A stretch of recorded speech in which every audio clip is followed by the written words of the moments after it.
Fala pessoal, eu vou começando a conversar com vocês aqui, tá certo? E qualquer coisa vocês podem interromper aí, perguntar o que vocês quiserem, tá bom? Sobre o que vocês quiserem aqui durante essa conversa. O objetivo maior aqui não foi para conversar somente de cálculo, de matemática ou qualquer coisa nesse sentido, tá bom? Foi mais para apresentar a vocês realmente aquele negócio, livrar um pouco da cabeça de vocês. Eu sei que a gente está com o estresse do dia a dia, tá? Cada um com sua obrigação. Às vezes a pessoa diz, mas fulano não tem nada. Tem, todo mundo tem alguma coisa para fazer. Nem que seja forrar a cama, tirar o sapato, ou nem que seja para a mãe botar a gente para correr. Levanta, verifica se está vivo, chama, vê se o cachorro morde, ele corre, qualquer coisa assim. Não importa. Alguém sempre faz alguma coisa. Tá? Tá certo? E aí, nesse alguma coisa, a gente travado agora, qual é o problema? A gente vinha num ritmo, vocês principalmente, vocês estão lá estudando, vou fazer vestibular, amanhã não me deixa dormir, o professor passou uma atividade nova, e lá vem mais uma coisa, e meu Enem, eu passo ou não passo, eu vou para onde, Jesus me ilumina, acenda a luz, e não sei o que, e vai ver, e fica aquele atordoado, a gente fica totalmente atordoado, sem saber para onde corre. E aí passa na universidade, eu comecei, lá veio o trote, primeira semana, e cálculo é o quê? O cabo começa com função, eu detesto função, e aí vai naquele embalo e de repente, para. Certo? Para por quê? Aí começa a gente dizendo, porque gripe para lá, vírus para cá, não sei o quê, vem de tudo na cabeça da pessoa, e cada um inventa uma história, tá? Eu já vi que que o Covid era por causa de um ataque dos reptilianos que queriam invadir a Terra, certo? Eu já ouvi que o vírus era porque era uma trama para ficar só os Estados Unidos e China, eles iam brigar de mentirinha e iam matar o resto do mundo, só para ficar, ele vem de tudo. E aí a pessoa está naquela agonia o tempo todinho. Rapaz, será que vai voltar? Isso mata, não mata, e vem de onde? E toda aquela preocupação na cabeça da gente, e começa a gente a ficar travado. Não, esse negócio vai durar 10 dias. A pessoa fica em casa.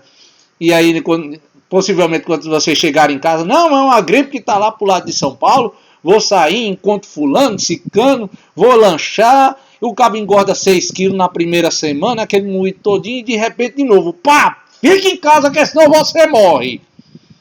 Aí tem gente que diz que vai morrer 5 milhões, tem um que diz que vai morrer 10 mil, tem gente que diz que é verdade, tem gente que diz que é mentira, tem de tudo de novo. E aquele negócio. E onde é que está a minha universidade nesse negócio todinho? Certo? Onde é que está? Para onde é que eu vou? Porque, tecnicamente, eu não sei o que vocês estavam fazendo, às vezes você trabalha, como eu já disse, uns trabalham com a família, uns estavam trabalhando à parte, largou o emprego, eu vou fazer faculdade, agora eu vou ser o engenheiro que eu sempre quis, eu estou no curso, e de novo fica sempre aquele vai e para. Entendeu? E a pessoa começa de novo a se desestimular, porque primeiro era uma coisa para durar uma semana, depois disseram, não, isso aí vai durar um pouco mais. Vai durar uns 10 dias. E depois disseram, não, 10 dias não, vai durar um mês. E o que era em março virou abril, o que é abril virou maio, a gente já vai virar junho, certo? Eu não vou garantir se a gente vai voltar ou não, tá bom? Isso aí fica a critério do pessoal responsável. Eu já disse a todo mundo que, a princípio, eu sou contra o retorno, tá certo? Não porque eu tenha tanto medo do vírus, não porque eu digo, vai pra galera e aí acabou-se, não é isso, tá? É por questão até do psicológico de todo mundo, porque imagina de vocês entrar na sala, o cara tá fazendo uma reforma na parede, passa num negócio, você tem alergia. Você entra na sala e começa a tossir. Eu vou ver gente pulando pela janela, eu vou ver gente chorando, começa a se ajoelhar, pedindo a Jesus, comigo não. E o que é que eu vim? Eu não devia ter vindo, e ia começar aquele desespero todinho, porque alguém começou a tossir, porque passou perto de uma construção. Engasguei com uma uva. Pronto. Engasgou com a uva. Fulano tá tossindo, vem com Covid, mata ele. Eu acaba correndo na frente, todo mundo atrás. Parece aquele negócio. Vai o Frankenstein na frente, todo mundo corre atrás. E a fulaninha pega a pessoa, se esconde dentro do banheiro e liga pra mãe. Mãe, tô querendo me pegar aqui dentro. Vira aquela bagunça, cara. Tá? Então, a princípio, independente de qualquer coisa que médico diga, especialista e tal, certo? Eu estou pensando de uma maneira mais simples, é o cuidado de todo mundo, tá certo? Então, para mim, a princípio, a gente não volta. O psicológico hoje não permite, tá? Aí a gente vai naquela retórica que eu venho conversando. Ficar em casa, tá? E às vezes, pronto, você tá lá em casa, tô assistindo hoje, tô assistindo um videozinho, e de novo, e de novo. Você acabou a primeira série, acabou a segunda, já começa a terceira, a quarta, a quinta, e aí? A cabeça da gente é programada para estar sempre, querendo ou não, trabalhando em alguma coisa. Tá? Por mais simples que ela seja. A cabeça da gente é formada para a gente ficar trabalhando em alguma coisa. E quando a gente fica parado, ela fica desestimulada. E aí quando o desestímulo vem, o que é que a gente faz? Foi na hora que eu pensei em passar aquele convite para vocês pelo e-mail, para todo mundo me dar o WhatsApp, para a gente começar a conversar. E até mesmo vocês, num grupo só, alguém diz, ó, tem fulano, ó, vou conversar com fulano, como é que você está aí? Entendeu? Começar a interagir para começar a conversar um pouco. E aí na conversa, tá? Muita gente está começando agora e ainda está naquela expectativa. O que é que eu vou ter nas minhas disciplinas? Tá? E no caso, bem específico, no cálculo. Tá? Naquela primeira semana eu mostrei a vocês aquelas ideias de cálculo do básico, e fique insistindo nelas, porque, querendo ou não, essa é a base. Quando a gente está falando de número real, 4 operações, essa é o básico. Tá? Mas mesmo trabalhando com o básico, as coisas começam a ficar um pouco difíceis quando a gente é obrigada a se ver num contexto diferente. O que é que eu quero dizer com isso? Ó? No ensino médio, a gente estuda com um único objetivo. Só um. Certo? É passar no vestibular. A gente não faz o ensino médio para se capacitar, digamos, para se não conseguir na primeira tentativa, eu pelo menos consigo trabalhar em alguma coisa. Como acontece em muitos países fora daqui. Fora é bonito demais, viu? Me corrija o português, pelo amor de Deus. Homem. Tá? Muito país daqui, tá? Fora daqui no caso, tem um ensino médio, mas ele capacita você para que se você não conseguir num primeiro momento passar no vestibular, mas você consegue começar um trabalho enquanto ganha pé para poder ir para frente. Mas aqui não, aqui a gente só tem um único objetivo, é estudar para passar no vestibular. Qual é o grande problema disso? Se você for olhar a cultura japonesa, tá? E eu não vou ficar falando de cultura comparando não, porque japonês, a gente é a gente. Tá certo?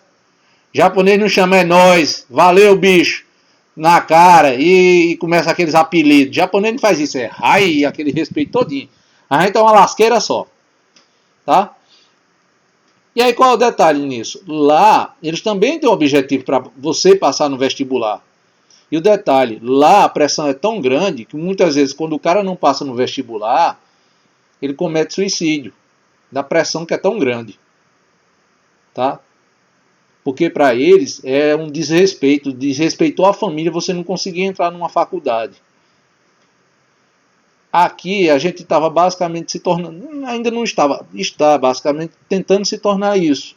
Uma pressão absurda para que vocês passem. E aí quando vocês passam, tá, vem aquela mudança completa de situação. O que é que acontece? No ensino médio você só estuda para passar no vestibular. Quando você chega no ensino superior, você é obrigado, tá, a ver a situação de uma forma criativa. Ou seja, no ensino médio, o professor diz a você como é a situação. Para o ensino superior, não. Você que tem que criar a situação na sua mente e a partir dali você começar a trabalhar de uma maneira mais adequada. Deixa eu mostrar um exemplo. Vou pegar, por exemplo, vou virar de costa para não fazer propaganda. Tá? Então, um tubo de cola. Lá, para o ensino médio a gente vê, isso é só uma garrafa. Tá? Só uma garrafinha. Para vocês agora, certo? Independente de você ser engenheiro civil, engenheiro de alimentos, engenheiro ambiental, agrônomo, você vai olhar para um recipiente desse e ver várias coisas. Porque, por exemplo, um agrônomo pode pensar um recipiente desse aqui e imaginar, ó, se eu cortar isso aqui, certo, em cima e fazer tipo um jarrinho, quantas plantas eu posso cultivar aqui dentro? Qual o tamanho da área que eu preciso para cultivar uma certa quantidade de plantas, usando isso aqui como base. E para você calcular a área, você toma como base, ó, o fundo. Tá? Você não toma um comprimento, você toma um fundo. O comprimento você toma para a quantidade de areia. Se eu tiver de encher 1000 jarrinhos desse, quanto de adubo, de fertilizante eu preciso comprar? Para cada 100 gramas de fertilizante eu posso injetar uma certa substância, digamos 10 ml. Quanto eu preciso comprar se eu tiver de fazer 60 metros quadrados? E aí você calcula por isso aqui, quantidade de área para a substância lá dentro. O engenheiro de alimentos olha isso aqui, bota, eu tenho que construir um galpão para armazenar isso aqui. Não, perdoe, engenheiro civil, para armazenar isso aqui. Qual o tamanho do galpão que eu preciso? Áreas, dimensões, quantos desses? Vai ficar em caixa de que tamanho? Até que quantidade você empilha? Você precisa de refrigeração, você precisa de transporte, você tem que armazenar em quantidade. O engenheiro civil vê isso. O engenheiro ambiental vê, olha, tem um galpão que está armazenando, tem tantos envelopes desses sendo feito. Aproximadamente, quantos vão ser descartados? Quantos vão ser aproveitados pelo pessoal de agronomia para fazer aquele jarrinho? Você tem uma probabilidade, um estatístico, um valor numérico, uma aplicação, o engenheiro de alimentos faz, beleza, eu tenho que fazer isso aqui. Quanto de massa, por exemplo, isso aqui é feito para você colocar um creme, tá? Uma bisnaga, alguma coisa para você rechear um sanduíche e tal, dentro de um tubo desse. E aí quanto eu tenho que botar aqui dentro, vendo a viscosidade, vendo o volume que ele ocupa, a massa que ele tem que ter, a resistência do material, tá? Até dependendo da situação, a corrosidade que tem que ter aqui. Então, você sai do ensino médio, vendo só isso aqui, ó, tá? Um tubinho, e você entra na universidade obrigado a ter na sua imaginação de criar isso, de quanto eu posso usar, de como eu vou usar, do que fazer, para o que fazer. Tá? Esse é o grande porém. E aí a gente fica em casa, geralmente a gente é acostumado com o ensino médio, a gente fica em casa estagnado. Tá? Fica com aquele negócio, você não cria nada, você vai assistir TV, você vai trabalhar com um parente, tá? E aí a gente começa a ficar estagnado. E quando a gente for retornar, vai ter aquela dificuldade, que você tem que botar sua mente em atividade, daquele ponto que a gente parou, tá? Para rever todo o conceito que você viu no ensino médio, de uma vez só, como eu tinha dito a vocês, para poder trabalhar. Esse é o ponto. Esse é o detalhe. Entenderam? Um tubinho que antes você só via, é um tubo. Agora você tem que ter a criatividade de saber o que fazer com ele. Esse é o problema entre sai do ensino médio e entra no ensino superior. E o cálculo, ele tem como base começar a auxiliar vocês para vocês verem essas ideias. Variação de temperatura, como é que varia a temperatura aqui dentro? Ah, mas professor, isso é física. Ah, professor, vou usar isso aqui em química. Sim, mas todo o procedimento de conta que você vai fazer é baseado em cima da estrutura do cálculo. Ah, professor, mas eu não vou ver isso. Eu vou trabalhar, digamos, você terminou civil, vou trabalhar só com concretagem. Sim, mas para você fazer concretagem, você tem que saber resistência, distribuição de carga, vetorização, e tudo isso você vê em cálculo em álgebra. Ah, professor, mas eu não vejo o que a gente viu lá em cálculo. Porque às vezes ele está escondido. Ele não está tão evidente, ele está escondido. Mas tudo isso aí, toda essa evolução, ela vem basicamente, tá, daquele pedacinho que eu disse a vocês. Das operações de números reais, de trabalhar com a ideia de conjunto, trabalhar com a ideia de polinômio, você trabalha com a ideia de função, tudo isso